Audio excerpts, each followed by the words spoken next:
Musical Talk, the UK independent musical theatre podcast. Welcome to this week's episode of Musical Talk. I'm here with Antonia again. Hello, Antonia. Hi. How are you? I'm not too bad. Good. There is a retro-tastic wave going on at the moment, whether it's through La La Land, which we talked about, or whether it's An American in Paris about to open at the Dominion, or whether it's 42nd Street about to open at the Theatre Royal Drury Lane.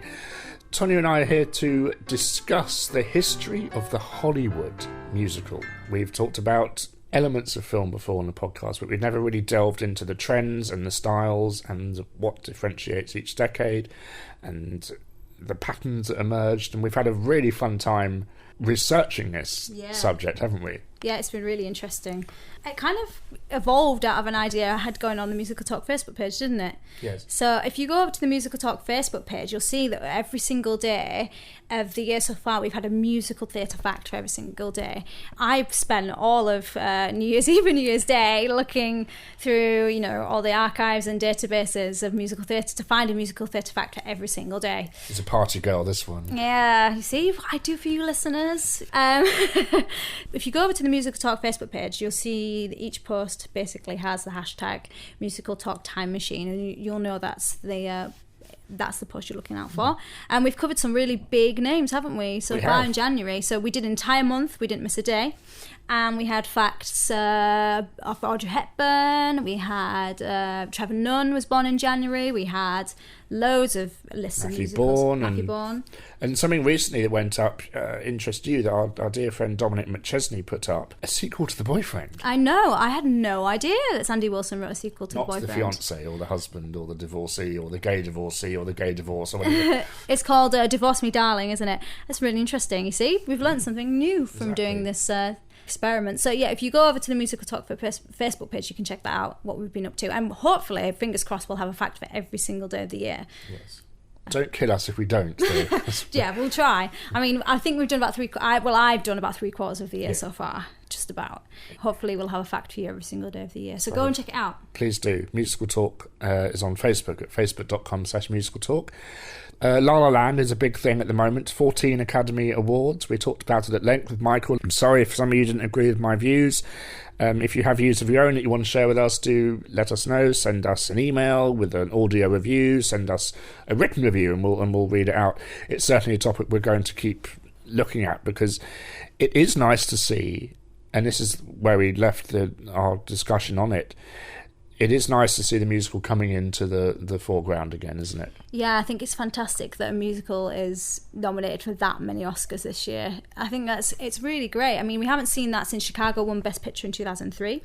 What I have said to you is, because I haven't seen it yet, so I'm completely impartial. I've not seen it yet. What I've seen so far is that film critics love it, but musical theatre fans are not as keen. It's a film about the films. Yeah. And it's not as we said, it's not a musical. And what is annoying a lot of musical theatre people is Hollywood people think it's a musical. Yeah. But go and see it. I mean, I'm trying not to be put off by the amount of people who are going, oh, it's awful. And I'm trying to go into it with an open mind. Everyone, you know, the director of La La Land said it was a love letter to Hollywood, and you know, I'm interested in all those Hollywood films. I love all those Hollywood films. So if it's got lots of references to Hollywood films, I think there's something in there for me to enjoy. Yes. Even if I think the songs might be perhaps be a bit naff. So I'm looking forward to seeing it and trying to go into it with an open mind. So the reason we've grabbed you and thrust you into this episode is you just said you love Hollywood films. Was it Hollywood first, then stage shows, or for you? Did you grow up idolising Audrey? Audrey kind of came in my early teens, a little bit later. But when I was at 7, my mum got me a video of Oliver and Annie on the same video, and I watched it so many times I had to rewind it by hand. So I was a huge fan of those two. You have a video machine? Oh yeah, but it didn't rewind anymore. Okay. Literally, you had to rewind it because I could not. You got your pen and with my finger. Yeah. That's because I'm hardcore. I watched it so much. Hey, I watched it so much. And then as a child and a teenager, I got into Amdram. And my first big musical that I was in when I did Amdram was Singing in the Rain. And I used to watch them on video. I used to just love them. And as I did more and more musicals as a teenager, I just got into the Broadway musicals as well. But I think Hollywood was my first exposure to Hollywood to musicals and Hollywood musicals as a genre. And then Audrey Hepburn, I just idolised during my teens as well. That was it. I was in love. Yeah. So the same about myself. I remember getting Oliver as a video, and My Fair Lady was a massive favourite of mine, which listeners will know I was in when I was 10. So we are going to set the clock back all the way to 1920s. We've got our flapper clothing on and stuff, and I got flapper hair. Not much really happened in the 1920s. Well, that was the beginning of the musicals. Well, that was the beginning of the genre developing. Up until this point, we just had silent movies, and silent movies probably didn't really move out of the realm of romantic films or dramatic films, and they're probably very melodramatic and over the top. The beginning of the Hollywood film actually stems from the beginning of sound being developed. So actually, we need to go a bit further back than in 1920. France. We need to go back to France in the beginning of the 1900s. That's where the first experiments with sound and film were being done. There isn't particularly a lot known about this, except for the fact that it was very, very tricky to get this to work, and it took them about 27 years to develop this technology to get sound and dialogue to work in films. Weird when you think about it. I know, it just wasn't practical, and they had to develop it, and it took them 27 years to get sound developed. And throughout the 1920s, there were lots of short movies that contained dialogue, but no one could develop a feature film that could last for an hour or more that could contain dialogue. But there are small examples of sound in movies up until 1927. But the biggest film, which is considered to be the first film that could contain spoken dialogue and singing and musical numbers, is The Jazz Singer from 1927, which was developed by Warner Brothers Studios. We'll be honest, neither of us have seen it. So I haven't. We know Al, which is a terrible thing to say, but we know Al Jolson was in it. Mammy and... But you ask a lot of people what is the most important film musical, and they will probably say that one because it was the first one. Yeah, I think, don't quote me on this or hold me to this, I think you can see bits of it on YouTube, so I'm going to have to go back and have a little look at that. Hear bits on YouTube. You can hear. Most importantly, you could hear bits of it. It is the first feature-length musical on film. It won an honorary Oscar in 1929 at the first Oscar ceremony to be held. The first big movie musical is attributed to The Jazz Singer in 1927. But, interestingly enough, the first movie to be advertised as an all-singing, all-dancing, all-talking musical film was The Broadway Melody in 1929 by MGM, which is the studio that we all think about when we think about, Hollywood musicals. So it seems like they saw this little germ of an idea and said, right, how can we magnify this by 1,000,000 and set the trend, and my goodness, they did, didn't they? Yeah, absolutely. So even though it was Warner Brothers Studios that came up with the idea of putting music and musical sequences in film, MGM were the first to advertise it in that way and to package it as a movie musical. And obviously MGM then went and ran with the idea and developed the genre throughout the 30s. They did, didn't they? Yeah, and in fact the Broadway Melody was the first musical to win an Oscar for Best Picture, and that was in 1930. To be fair, it didn't have much competition probably. No, absolutely not, and there weren't many genres of film developed around that time. It was a They're probably very short, the Oscars.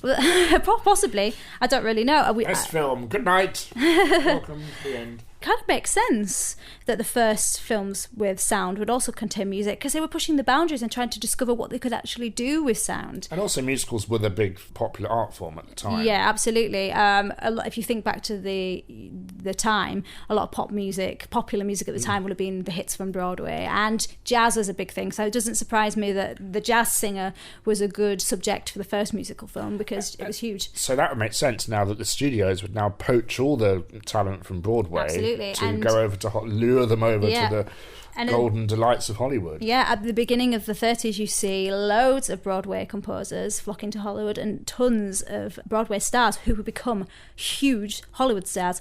Two big names that people will know are Fred Astaire and Ginger Rogers, who starred in a ton of musical films throughout the 30s. It's the end of the 20s where the genre starts to develop, starts to begin, but it was the 30s where the genre, as we know the golden Hollywood musical starts to really emerge. And they practically vomited out musicals, didn't they? Yeah, oh my goodness. So when I was looking up musical films that came out in the 30s, I found an interesting fact that they released 100 musical films in 1930. We're now going to list every single one of them in alphabetical order. No, we're not. But you would say that'd be 2 a week almost, wouldn't it? And that would be overkill. There was so many. And so many key changes. And by 1931... audiences were already sick of them, and in that year alone, there was only 14. We've run out of ideas. Well, possibly, at that particular time, apparently audiences were just sick of them, and in 1931, there's only 14 musical films released that year, so it was kind of slightly short-lived initially. They saw how popular musical films were, and then there were so many that were getting shoved down people's throats. By 1931, people were like, ugh, this is enough. But it wasn't actually until about 1933 where the genre started to be developed to what we know it today. So that's the arrival of Busby Berkeley. And it was he that developed a lot of the dance style and the choreographic style now, which has become so iconic. So he was inspired during his time in the army during the war, probably during World War One, and he was inspired by the precision of the soldier's drill, and he used a lot of that and put it in his choreography, and he choreographed about 24 musicals in the 1920s, and then started on stage and started to take his ideas. He was one of the poached talents. Yeah, poached talents, and he took his ideas to Hollywood, and then the film medium allowed him to develop these ideas further. So he's the that's the hardest word in the world to say. I know. He's the choreographer that used a lot of the overhead shots, which could only be done in film. Yeah. The women in the swimming pool creating the flower and the kaleidoscope moments and the shots through the legs and things. And any film referencing old-fashioned musicals will always have a Busby Berkeley moment. The producers did it on stage and in the film. So he is the most iconic choreographer probably of that era. And he is responsible for the style starting to develop around 1933. And this is where we start to see some of the biggest kind of Hollywood film musicals that we know. So in 1933 we have 42nd Street. Obviously he was responsible for 42nd Street. The choreography is so iconic from that film. And we just start to see the genre beginning to develop. So the early Ginger Rogers and Fred Astaire films, like Top Hat and Swing Time and all those kind of films come out at the mid 1930s, and that is the beginning of the genre developing. And this is where people slowly starting to see the genre develop into what we kind of know when we think back to that golden era of Hollywood. Black and white image of them gracefully sliding around the floor, feathers in their mouths. Well, we talked about this, so you were saying how to you the film seemed quite samey, but to me I actually think they're doing... Especially when it's 100 a year or whatever. Yeah, but if you actually go back and watch a lot of these films, they're actually really taking a lot of risks and experimenting a lot. I mean, there's an entire routine which Fred Astaire and Ginger Rogers do on roller skates, and they're doing like ballet arabesques while they roller skate around, and tap dancing on roller skates. It's a fantastic routine which you can see on YouTube. And then obviously the feathers in the mouth dancing you're talking about is Top Hat. is cheek to cheek. Cheek to cheek. And there's a bit where Fred Astaire kind of not drops, but swoops Ginger Rogers elegantly into this sort of... throws. Well, he kind of... do you know what I mean? Where he kind of... For those who are not in the room, Antonia's doing hand movements. Trying to do hand movements. Well, he kind of tips her over gently and holds her, and then the feather dress that she's wearing all goes in her face. What's also incredible is that because film wasn't that much of a developed genre, a lot of these dances were all done in one take. They had to do them over and over and over again until they got them perfected. Because of something called the Hays Code. Yes, the Hays Code. They were also replacements for other things, which we shall mention later. Well, we had a bit of a giggle, didn't we? Because when we were researching this episode, we looked at the Hays Code. So the Hays Code from the League of Decency, which governed Hollywood movies from 1920, and TV, I think, as well, from 1927 to 1968. And that basically governed what people were allowed to show on the screen, what directors and producers were allowed to show in Hollywood musicals. And there are some really alarming things that we're not allowed to show. But dancing was the way the producers and the directors could show intimate scenes of love without showing actual lovemaking and things like that. But there were some really alarming things. You're not allowed to show robbery or guns. You're not to show anyone. You're not to show childbirth or drugs or anything like that. So that'd be a lot of films that are today out of the window, wouldn't it? Yes. And profanity as well. No swearing in films and things like that, which is interesting. And no orange people with silly hair. No, that's not. Oh, goodness.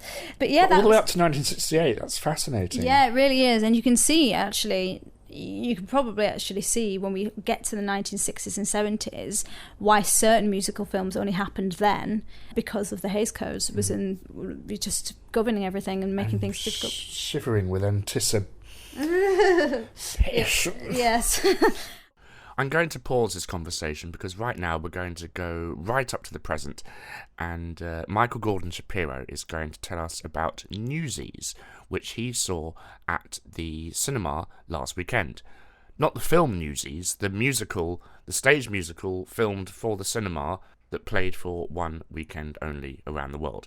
Here's what Michael had to say about it. Hey there, Musical Talk listeners. Mike Shapiro here, and I have just stepped out of the AMC 16 Theater in Burbank, California, where I saw a video presentation of Newsies, the Broadway musical, with music by Alan Menken, who everybody loves, and a book by Harvey Fierstein, unless it's Firestein, and lyrics by Jack Feldman. So to frame this, I was seeing a movie, or a movie-like experience, of a Broadway show that itself was an adaptation of a movie. So I'll give you a second to wrap your head around that. And this is an example of a recent trend where art that is traditionally live performance only has been live streamed or broadcast, usually to movie theaters, and now of recently to home theaters via various channels and websites, etc. And the idea is that if you don't have access to a Broadway theater or West End theater, you can get a kind of approximation of the experience either by going to a cinema or by seeing it at home for a fraction of the cost. So I decided I would be a human guinea pig and went out to said AMC to see this show. And I thought I would talk a little bit about what it's like. Now, I'm not going to discuss Newsies as such. I'm not going to talk about it as a musical. There's plenty to be said on that subject, but what I really thought I'd focus on is what's it like to go to a movie theater and watch a Broadway show. And presumably the same could be said for seeing an opera at the Met or seeing something in the West End. Now, I should clarify that it is possible to see these productions quasi-live, streamed live to a theater, presumably with some kind of 5-second delay so that if the ceiling collapses, they can fade dramatically. I did not see that. I saw a reprise, which means you're seeing essentially a replay of something that was quasi-live in the past. I don't think there's a huge difference visually. I think you're probably seeing the same content. What might be lacking is that sense of anything can happen, that Spider-Man the musical kind of worry that the ceiling might cave in or an actor might fall off scaffolding or so on. Or to put it less cynically, some of the anything can happen spirit of a musical and that sense of vitality of being there, that's not quite there. Although strangely, people in the audience often applauded after numbers. I don't know if everybody understood that this wasn't a live stream. But anyway, leaving that aside, what was the experience like, and would I recommend it to you?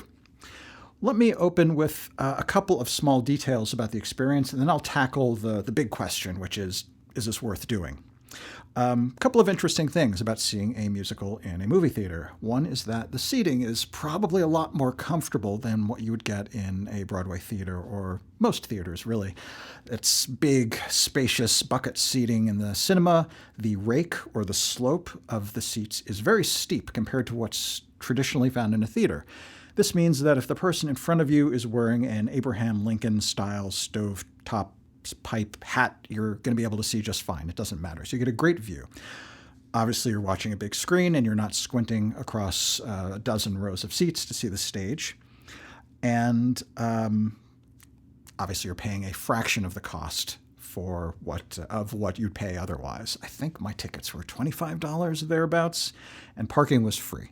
So I might have spent $25 paying the tip to the person at the parking valet at Broadway alone. So there's a huge savings here. What else in terms of the opening stuff? The pre-show is terrible, at least the pre-show that I saw. There was kind of a running, looping documentary about the making of Newsies, and they showed some scenes of the actors rehearsing, and they played substantial excerpts from some of the songs. And I think this is a huge no-no. I don't think that coming into a musical, you want to hear the songs from the musical that you're about to see out of context. Fortunately, there was no major spoilers in the songs, but if you're a purist like me, you don't want to have any of that experience pre-presented to you. So I didn't like that at all. And this may have been indigenous to the particular theater where I was, but it was definitely loud, which meant that I just put my jacket down on the seat and I walked out into the hallway, figuring I would just kill some time before the start of the show. This leads us to the next big difference between seeing a musical in a movie theater and on Broadway, in that this presentation, unlike any musical in the history of musical theater or any movie in the history of cinema, started on time. And given that I was in my gulag-like experience out in the hallway trying to avoid the 120 decibel pre-show, I missed the first 1 or 2 minutes of the show because I assumed it would start, 10, 15 minutes after the official start time. So that was a little bit of a rude surprise for me. And I kept wondering during the show, was there something in the first 2 minutes that would have improved the story? But anyway, I said I wasn't going to talk about Newsies as such. Okay, so those are all the little small differences. So let's talk about the big topic. What is it like to see something that is intrinsically meant for live presentation in a theater on a screen? And to answer that question, we need to think a little bit about the difference between the human eye and the camera, because that's really the big distinction between these two media. In a theater, as you and I obviously know, you're sitting in a static position and you have complete control over what you're seeing, assuming that the person in front of you isn't wearing one of those Abraham Lincoln hats. You're looking anywhere you like on the stage, and a lot of the devices of theater, of blocking, of costume design, of set design, arose from the need to direct your attention to a specific point on the stage. They don't want you staring off to the wings if the main character is going to come out and dump a huge emotional bomb on you in a song, right? So a lot of what actors do on stage arose because of the need to direct your attention. Now, when you're looking at, I'm just going to call it a film. It's not a film. They're not using film. They're not using celluloid. Nothing is filmed. I'm just going to call it a film because otherwise I'm going to constantly roll back and correct myself and say something awkward like a video presentation. So when you're watching a film, the camera is taking that responsibility from you. It is showing you specific things from specific angles. And often what it's showing you is something that you could not see yourself because you would be tackled by security as you attempted to climb on stage and look at the actor from 2 feet away. So the camera is curating the experience tremendously in a way that's just not possible when you're in the audience. And this can be done with great sophistication, I think, because of the technology involved these days.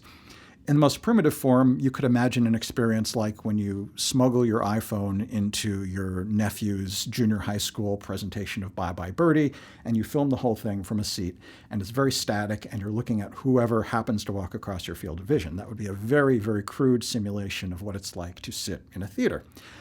But this is very sophisticated. There are multiple camera angles, there are lots of cuts, there are angles that are not visually available to the audience. There was one moment when you were looking down upon the Newsies as they marched forward in their strike. There was a couple of shots from behind. So there were all these interesting perspectives opened up that are not normally available. So the camera is taking on the job of your eye and your attention span. And I think this is both a blessing and a curse. This is both a great opportunity to explore this production in a way that you couldn't traditionally, but it bears some dangers.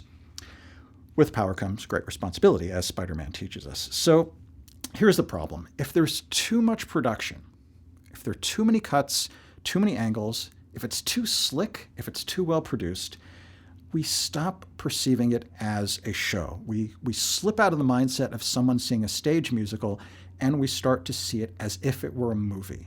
And then we start comparing it to the production values of a movie and the kind of editing that we'd expect in a movie. And Disney, having a few dollars at their disposal for this production, can do a really slick job. There are some moments in this show, this quasi-show, where it just was a little too polished for me. I felt like every angle was so perfectly selected, and every shot so perfectly set up that I stopped really feeling like I was seeing a live performance or a recording of a stream of a former live performance. Whatever indirect route you take it back to the idea of it being a live performance was lost, and it just felt too, forgive me, Disney-ish, like they didn't want to give up any control of the experience. This was particularly pronounced during the opening number, and I could not tell if this was in fact recorded in front of a live audience. That's how slick and well done it was, with so many different cuts and different angles. As the show went on, they loosened their grip a little bit, and it started feeling more like a video of a stage production. And I started liking it more. It was a little less polished, a little less curated. So as time went on, I felt like they struck the right balance, and I started feeling like I was seeing a stage show. And this is really important, I think, in order to enjoy it as a quasi-live production. I won't belabor that point further. One of the real advantages, however, of seeing a Broadway show this way is that you get a very close vantage on some of the best theatrical performers in the world. In this case, the talent is top-notch. Everyone on stage is brilliant. The characterizations are wonderfully done. The exaggerated, romanticized New York accents were just perfectly comedic and fun to listen to. There was body language, there were facial expressions, there was all this background business of secondary characters that might be lost to a visitor to the Broadway show, which were then being pointed out to you by the camera. So this was the real advantage, I think, of seeing a show of this caliber this way, is there's so much rich detail. Now, thinking back to the hypothetical junior high school production of Bye Bye Birdie, I think this kind of attention to detail wouldn't have been as rewarding because there just wouldn't be that level of richness. But there was. So, at the end of the day, do I recommend this experience? I do in a qualified sort of way. If you can get to a live production of Newsies, either on Broadway, or I assume it's coming to the West End if it's not there already, or the inevitable regional tour, I would say hold off, see the real thing. It's going to feel fresher, more vital, and simply more emotionally potent because of the shared real-time experience.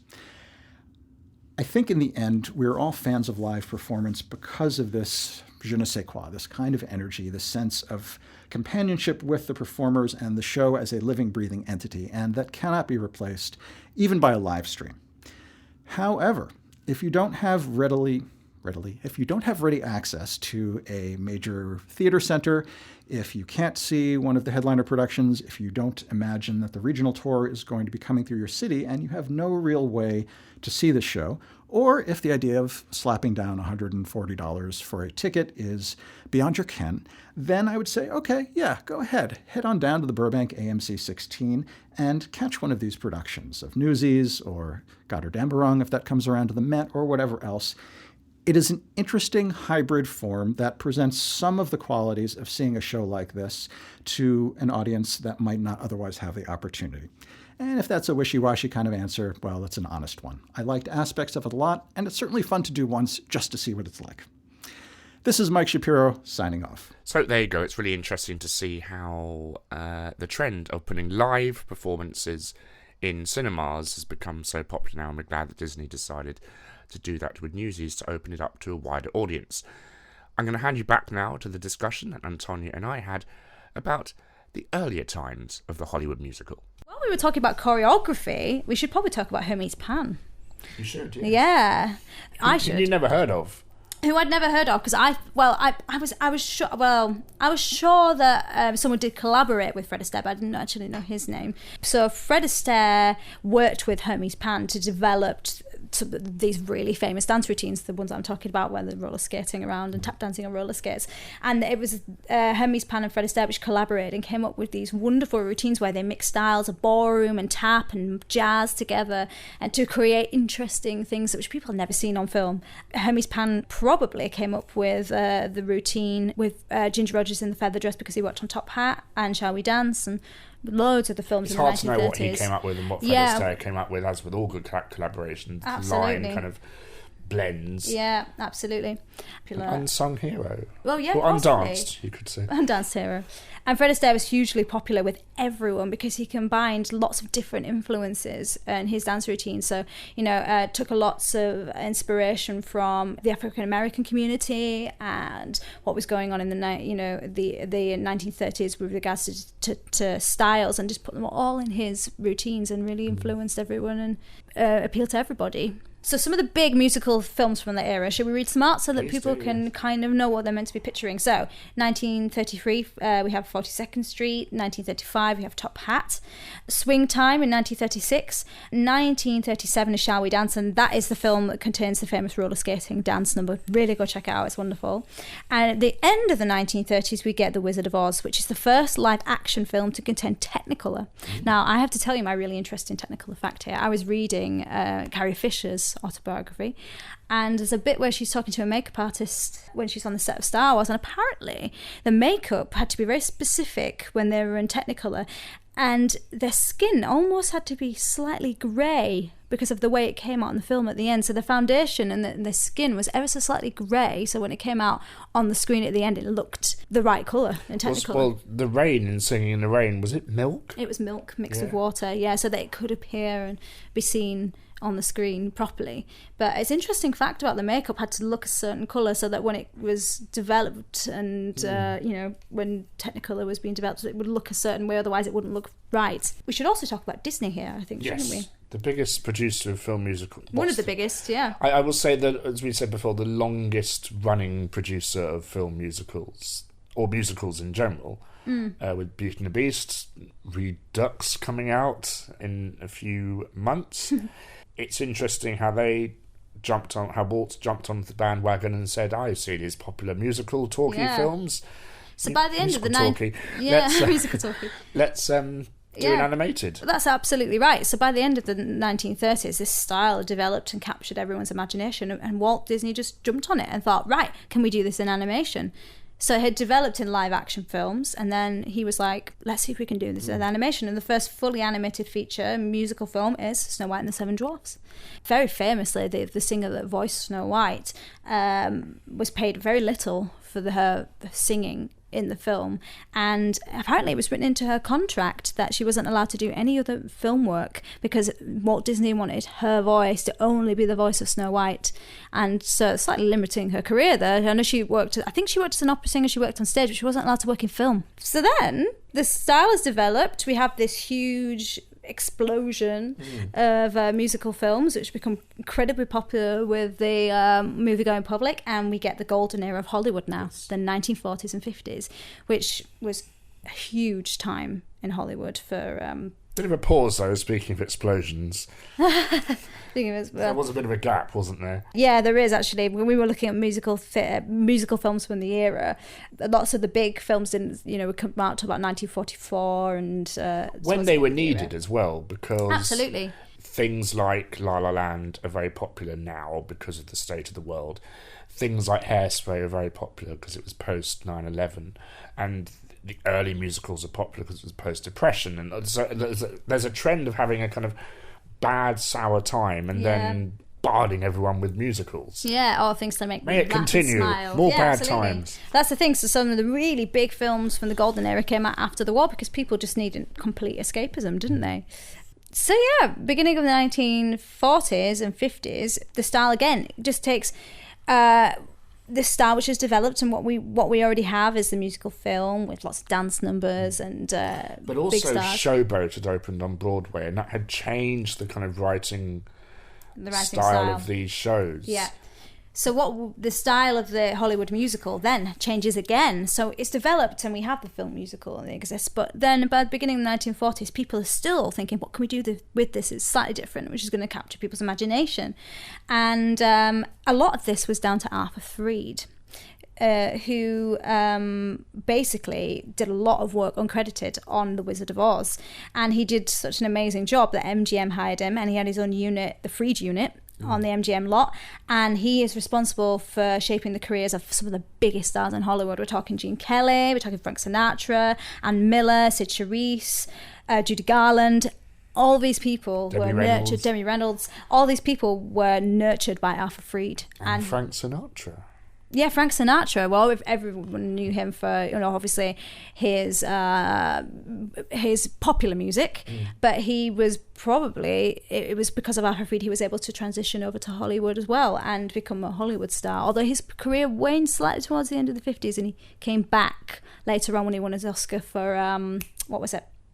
Guys and Dolls? No, he didn't win an Oscar for Guys and Dolls. It was made into a musical a few years ago. What was it? From Here to Eternity. Arthur Freed is probably responsible for a lot of the Hollywood musicals that people know and love and really think of as golden era Hollywood musicals. Do you say, apart from probably Walt Disney, that he is the most important person in the history of the film musical? Absolutely. He is responsible for all these big Hollywood names being in Hollywood films. You know, all the names we know. And what's interesting, he was a lyricist. Yeah, as well as a absolutely, producer, so he knew about the craft of songwriting, so he was able to, he knew the talent to look for, he knew what skills they had to have, but he was also, you know, obviously a very good producer, and he knew what to do, and it worked. Well, the fact that he was a lyricist, actually, I think allowed him to give directors and composers and choreographers a free rein. You know, he trusted them. He knew that they knew what to do, and so he was a bit relaxed, and obviously had a big hand in developing the genre, but allowed people to flourish under his guidance and leadership. So two of his big films that he released won Oscars as well. That's American in Paris and Gigi. Both of those won Oscars. So I think he's one of the most important figures in the 1940s and 50s with regards to Hollywood musicals, because he's basically the person who birthed all these amazing stars, and not literally, but, you know, I mean, he's the one that is responsible for most of the films we made in that era. Stupid question. You're looking forward to An American in Paris? Yeah, really looking forward to it. I've seen clips of it. You look so like the person in all the advertising. I don't. Really, really looking forward to it. I love Gershwin. You know, I love Gershwin and all Do you those. think it'll fill the Dominion Theatre 8 times a week?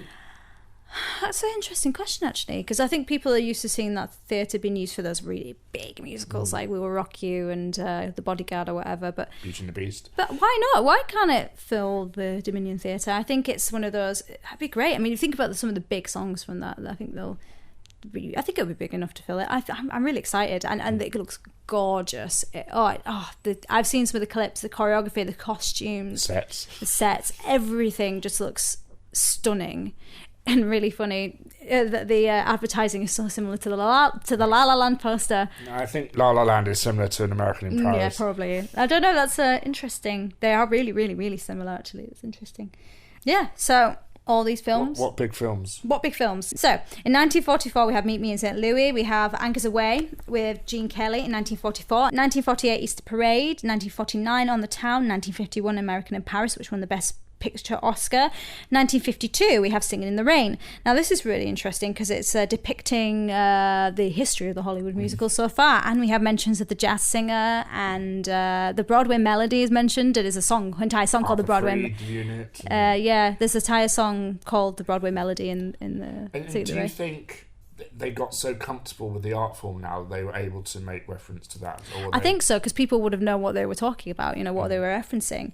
Although it makes me laugh. This is a film about ghost singers, and during this era there were an awful lot of singers being ghosted by, obviously, someone has mentioned Manny Nixon on the podcast millions of times, but a lot of these singers are dubbed by ghost singers such as Manny Nixon. And it's so interesting. The Singing in the Rain contains ghost singing, despite the fact it's about ghost singing. It makes me laugh because they were so willing. Makes a laugh. It makes me laugh. It's so funny because I love Debbie Reynolds, but she is dubbed on certain numbers because she couldn't sing the slightly more operatic moments, and the studios were still hushing up the fact that she was dubbed, despite the fact that the whole movie is about giving credit where credit's due. Really, it's so funny that is still hushed up, despite the fact that the film is about giving credit to the people behind the scenes that do these things to make the stars look and sound amazing.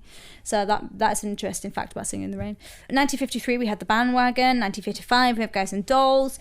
1955 we have Oklahoma. 1957 we have Funny Face. In 1958 we have Gigi, which also won the Best Picture Oscar. These are all really, really big musical films from the era, but towards the end of the 1950s we start to see more direct stage to screen adaptations. So like Oklahoma, for example, being a huge hit on Broadway and coming over to Hollywood and then being able to be seen by more and more people. This is sort of the end of this era is where the musical theatre genre is developed to what we really know today, and that's down to Arthur Freed and all these musicals that came out during that era. And also Waddington and Hammerstein had a huge push for this, not for the genre, but for musical theatre, which is where a lot of the big films of this time started on stage. I wonder if they looked at the film and thought, can we change things? Do we need to change anything? If the director had power over the writers or anything like that. Yeah, you could start to see lots of influence from Broadway coming in as well. But they'll still, My Fair Lady, for example, they'll still cast a star over a Broadway. Well, we start to see that a bit more. Still happening now. Yeah, absolutely. I mean, like when we could go back to the Ghost Singers. You know, there were so many people dubbed. Marilyn Monroe was dubbed in Gentlemen Prefer Blondes. She did sing a lot of it herself, but Manny Nixon dubbed a lot of the high notes because she couldn't reach them. So there's an example of a star who actually did a lot of singing for themselves. But there are loads and loads of stars that were dubbed by singers, and often dubbed by different singers. So if there was a star that starred in several movies in that era, they weren't always dubbed by the same people, and people started to get a bit suspicious of why people sounded different, you know? It's interesting, like you say, big stars, only the stars which could basically bring people into the theatre. But then again, you do have your stars from the era who could sing really well. Gene Kelly, for example, Judy Garland, loads and loads and loads of people who could, you know, hold their own as well. Wasn't everyone being ghosted. And it's nice that Disney decided to look at Julie Andrews and actually give her bigger stardom than just being a stage performer. Absolutely. And that doesn't happen until the 1960s, which is the next era we'll talk about. This is sort of the real important golden era where the genre is developed and everything is sort of wonderful and everything is selling tickets, and the musical genre is probably one of the biggest genres in Hollywood. But now, because films are such a big thing, other genres will start to develop, and as the years go on, what we're going to see is potentially the Hollywood musical dropping out of popularity. Rock and roll all the way. Yeah, that's what comes next. But it's not a sudden thing. So it's not like it gets to 1960 and people are like, right, you know, it's a gradual thing. So throughout the 1960s, there are still some musical theatre films developed. And some very iconic ones as well. It's very, very iconic ones. But you'll start to see, as the decades go on, other film genres emerging, and the Hollywood musical maybe going into the background slightly. Next week we'll talk about that. So next week, 1960s. Embellish. Yeah.